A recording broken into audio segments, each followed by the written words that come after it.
Hi YouTubers, RV Debs here. It's Saturday afternoon. This is taking a look at what's been done here in the garden. The only thing that's planted right now are onions, but you can see it's going to be really good. Huge. Yep. And I'm going to go in the house and start my preparations for dinner tonight.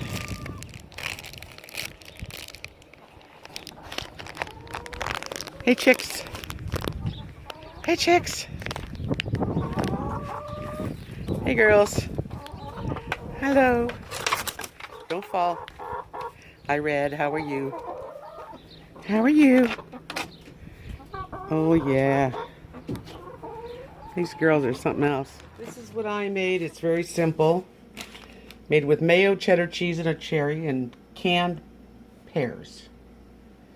It's kind of neat.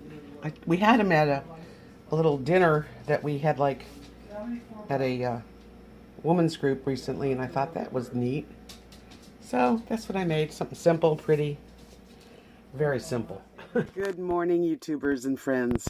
How's everybody today? It's Sunday. It's about 10:17 in the morning and getting ready to go.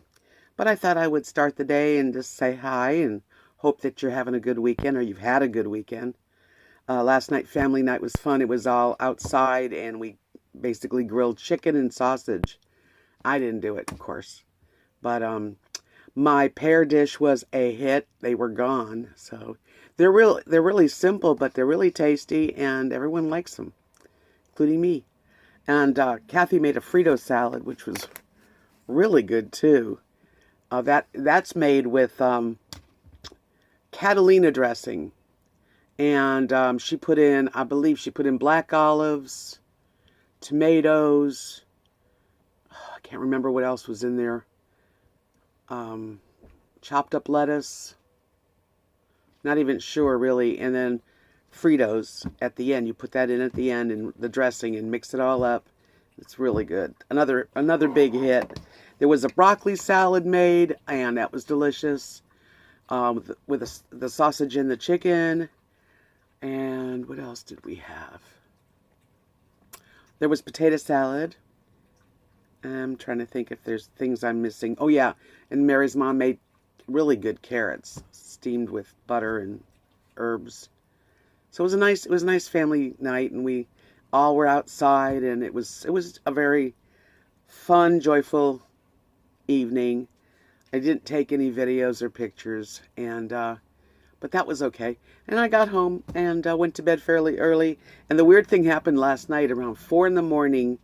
Rosie was in the living room. She sometimes sleeps on the sofa, which she's doing right now. And she messes up. She sleeps underneath the blanket there. But anyway, I heard howling. She was howling really loud. Woke me up. I'm like, what's going on? She was dreaming. I looked it up on Google today, and the dogs have nightmares, and they dream and they howl. But I comforted her, and then she came to bed with me and pretty much just cuddled for a little while, and she was fine. But it was so weird to be waking up to her howling. And Lily's doing good. Everybody's fine. The garden is starting to look really good, and as we plant more, I'll show you more. So I'll talk to you guys later. I hope you're all having a beautiful Sunday. Hey, I'm home. Thought I would continue the video today. I forgot to tell you guys what happened on Friday. But it's not that I forgot. I didn't include it. But Friday I was sitting here at my table and looked outside. It's not this street, but the next street over, I saw smoke billowing. Looked like somebody was having a fire out on their lawn. It didn't look normal, didn't look good. And I watched it for a few minutes and I thought, wow, is that a house on fire? So I went outside and I said to Kathy, who was sitting in the breezeway, I said, Kathy, there's a fire. Can you come with me? I want to check it out. So we walked around by the park, and that fire was getting bigger. As a matter of fact, a house burnt down. And the people's the name of the people are the Coxes. So sad. Um, we watched it for a long time. It started, and now I know more now about it because in church today the preacher talked about what had happened. Plus, I'd heard. Um, Actually, that was a house of a different preacher and his wife, and they had kids. And I guess the wife was outside and she was filling gas into the lawnmower, and it caught on fire with the battery. Something about the battery. Fortunately, she wasn't burned, but by the time the fire department got there, it had caught to the roof of the overhanging where the parking is. It's a brick house. And that house, it was engulfed. And I watched the fire department come and the police were there. That we only have 2 police. They were there. And Monday, the town called Monday, they sent also a fire truck. And it was kind of slow, because had they been a little faster, not that I'm blaming them, they did the best they could, but it spread to the house real fast, and they got it out finally, but it was a long time before it was out, and the smoke just, at one point when we were watching, we had to leave because the smoke was coming right for us, so we walked back to the house here. Kathy took a video of the fire. I didn't get it from her. I didn't have my camera. Today we went by it and saw that it's totaled. And the people, I'll tell you one thing about living in a small town. People help each other. They do. On Facebook, Soul Sisters, everybody, they pull together. What I heard was, thank God no one got hurt. And the family is staying in a house that someone's providing that's a rental normally. So they've got a fully furnished house to stay in while they, I guess, deal with insurance. And I know our church put out the word that, for people to help them with clothes and shoes and food. And offering, basically they need, the local restaurants here to have a tab for them so they can go in and eat. It's pretty sad. But I tell you, this small town pulled together. I don't think you'd find that in big cities. These people have a lot of support behind them, and they were very grateful that they weren't hurt, of course. I saw their white dog was running around, and you could tell. I mean, it was pretty hairy, I must say. But yeah, this is a little tiny town, and everybody helps everybody. I think that's pretty cool. But anyway, I thought I would tell you guys about the fire, and prayers going out to their family, and they're doing well. Thank goodness. But it's shocking, and there are teenagers involved, and when they lose all of their belongings, and it's pretty hard on everybody. But the good thing is that they were not injured, and she could have been badly burned, but she wasn't. So in that respect, she's very grateful. I don't know them personally, although the woman was at that conference I went to, but I don't really know who she is at this point anyway. So that's what's happened this weekend, and it's about, let's see, 1:20, and I just finished my first meal, which I just made hard-boiled eggs with cottage cheese, lemon juice, bacon bits, and sweet onion. And I just mix it all up and eat it. That's my favorite egg salad. And that was my breakfast or lunch, whatever you want to call it. And I got home and I put YouTube on and was watching some of my videos that I watch, people's.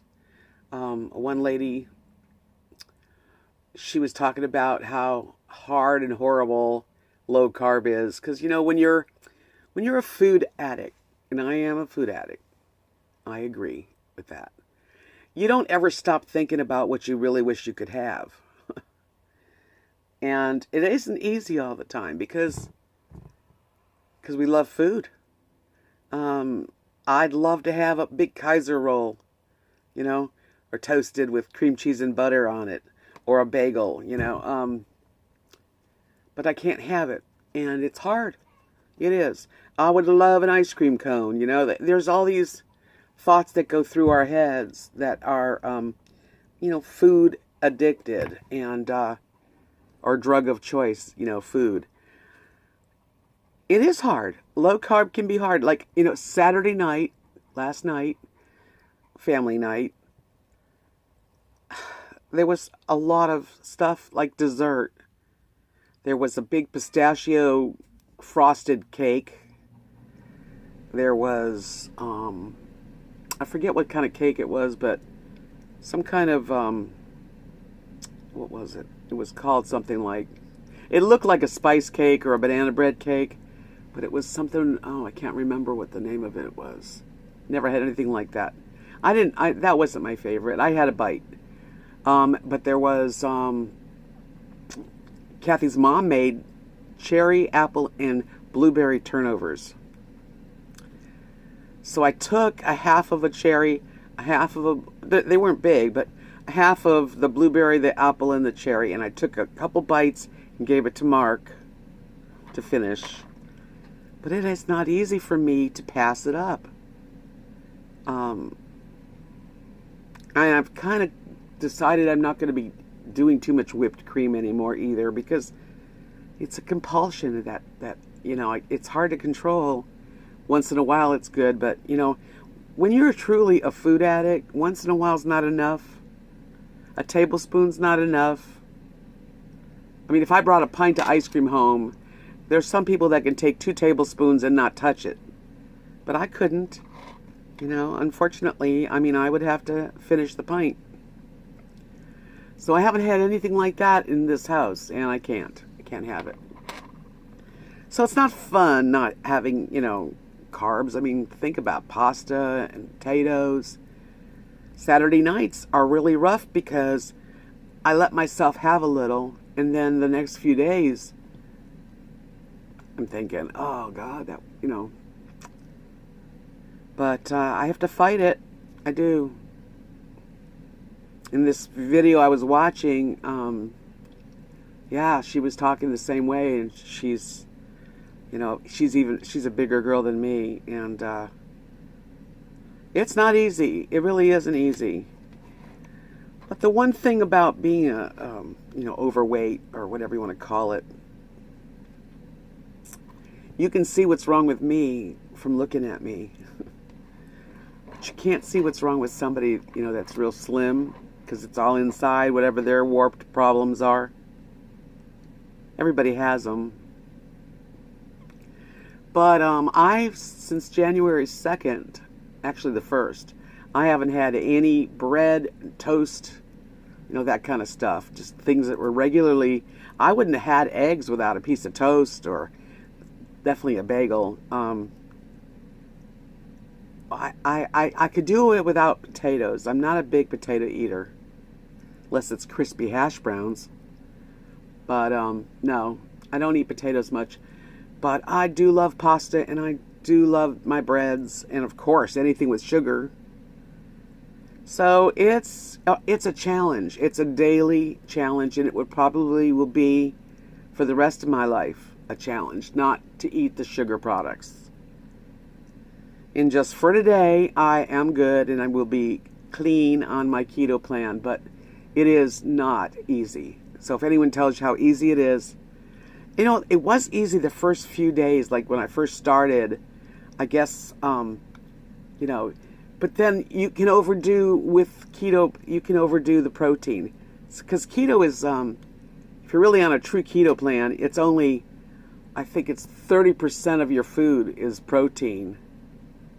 75% of your food is healthy fats, and the rest is like veggies.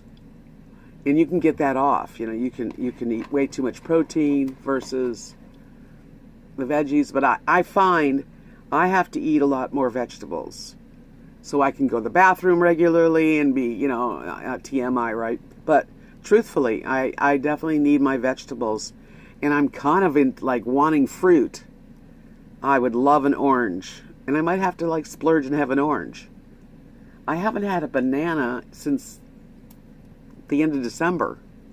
And I used to eat a banana almost every day, or at least 3 times a week. I've got strawberries, but they just aren't doing it for me, I'm going to give the strawberries to the chickens. So I had strawberries one evening. I just bought them a couple days ago. And I made whipped cream and put it on top, and it was good, but the strawberries weren't sweet enough. Nothing sweet enough. I can really, what gets me is when some people, they'll have a really rich dessert. They won't touch the frosting, or if it's too sweet, they can't eat it. It's just too rich. It can't be rich enough for me. If you give me a piece of cake with frosting, I want the end cut so I can have frosting all around the edge. Or the flour, and if it's a birthday cake. So I know that I have to be aware of this, and for the rest of my life probably. Trying to lose some weight is not easy. I haven't weighed myself though in a few weeks. And I don't know. I'm not worried about, losing it fast or anything. But I wish it would come off fast, but it doesn't. And I don't move enough. I don't exercise enough because of my arm and shoulder. That's a good reason. It still, has problems, but I'm going to I'm just going to live with it. It's better than it was, I must say, because what bugs me? It hurts when I hug people. It's that there's just certain movements that get me. So I'm living with that, and I'm going to start doing more physical stuff as much as I can. I've never been one to exercise a lot, so, obviously I could probably live on 500 calories a day. Anyway, I thought I'd share that with you guys. I hope the rest of your day is beautiful. I'm doing fine. I'm feeling good, actually. Just a little frustrated with, food. But, c'est la vie, right? We all have our crosses to bear. That's one. Peace out, my friends. Love you guys. Thanks for all the comments. I got to get back to answering some of them, so forgive me if I haven't yet. Talk to you tomorrow.